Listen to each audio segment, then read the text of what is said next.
Garen and a Dragon Named Goose, Part 2.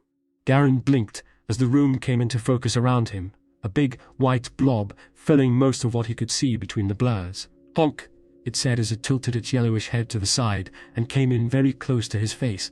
A breeze blew over Garen as the form moved back and flapped around excitedly. "Honk!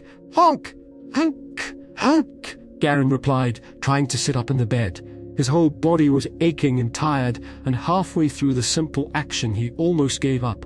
Hank was his father's spirit goose, and the biggest in their gaggle. It took a moment for Garen to realize what he was doing. An alarm? Why? Hank, calm down. Honk, honk, calm down. Honk, honk. Garen looked around. He was in the school's medical office. Large bottles of spirit energy lined the wooden table next to Garen's bed, dim and depleted. Garen had never seen so many. It must have been most of the school's reserves. Tubes led from the vials down to his bed, plugging into the wood beneath the tightly bound straw mattress. Hank started running in circles towards the end of the bed, disturbing his thoughts and drawing his attention there. Curled in a tight bundle between his legs, black scales shining as its back rose up and down in gentle sleep, was a dragon named Goose. It all came swirling back to Garen's brain as Hank continued to honk and flap madly around, making Garen's head throb. Lifting a hand there, he felt a bandage wrapping around, covering a rather large and very sore bump. The pain helped him focus somewhat as he probed into his memory. He had been in the hall. His goose had been a dragon. A dragon named Goose, of course. Heavens, he still felt stupid. And then, he didn't remember much at all. Frowning, he peered down at the dark shape. It was only about the size of a cat. A small cat at that, except for its long tail that ended in a dangerous-looking ball. Could have sworn he'd had spikes there, Garen thought, scratching his head and then wincing in the pain it caused. With perfect timing, the spirit plate controlling the large oak doors lit up, and Headmaster Creason strode into the infirmary. The old man had one of the most genuine smiles Garen had ever seen, even though you couldn't actually see it. His thick white beard just kind of bobbled up, and his eyes would turn to little creases that happily arched over his brow. "Garen, my boy, you're awake!" "Fantastic," he spoke, stepping out of the way as Hank continued to speed around his feet, every now and then tugging at his long blue robes with his beak. "Good job, Hank! You did splendidly!" he said, attempting to pat the goose on the head. A sharp hiss and snap of the beak, later, and the head teacher's hand was quickly retracted to his chest. "Yes, well, all right," he said as he circled round to the bed table. Atop the head teacher's shoulder was his owl, Tomley.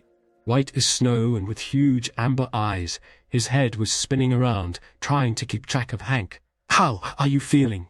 the head teacher asked, a look of concern on his face. "My head hurts," Garen replied, touching the bandage.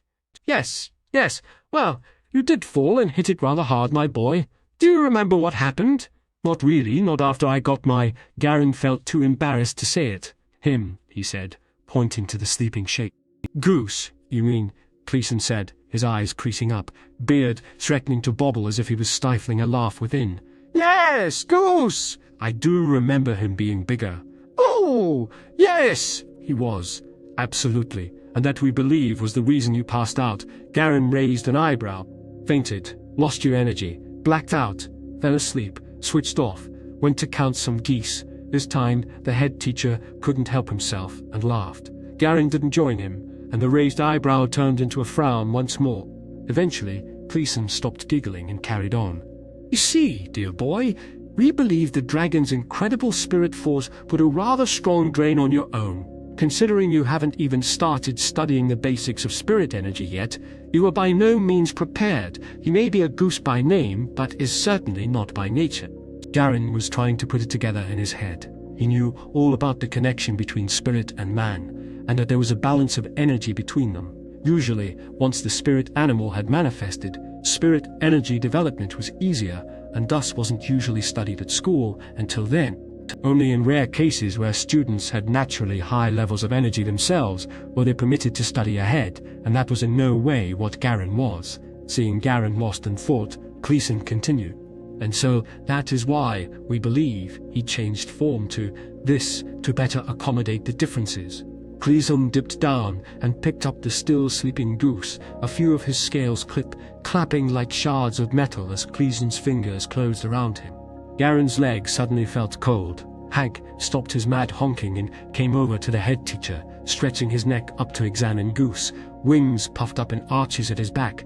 The small dragon slept on, a small line of dribble escaping his mouth and dripping onto Creason's hand.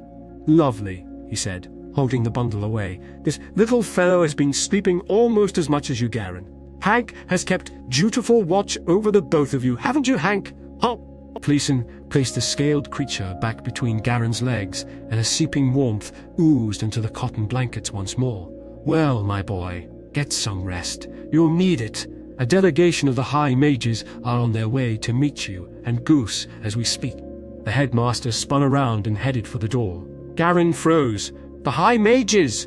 Rest up, sleep lots, eat well." And Garen, the headmaster, paused as swung open the oak doors, Hank escorting him to the threshold. "Do be sure to keep him that size, will you?"